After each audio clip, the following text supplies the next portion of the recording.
Yan. Naubos na natin yung ano guys, energy guys, kasi ano na guys, isa na yung lumalabas. Kung mag-upgrade kayo ng energy guys, pwede kayo pumunta sa booster guys. Yan na lang yan, no. Dito guys, dito yung daily combo natin guys. Napakita ko na guys. Yung top 10 global ranking, security team, and only 4 bets left guys. Ito yung daily combo natin guys as of July 9, 2024.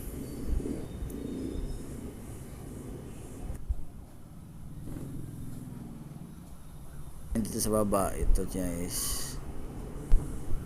Yan. Yung dito yung makikita guys sa special, legal, and market, and PR and team. Dito mo makita guys. Yep, kung gusto mong lumalaki yung profit per arm mo guys, doon mo lang guys i-update mo lang guys, upgrade mo lang. Yun lang.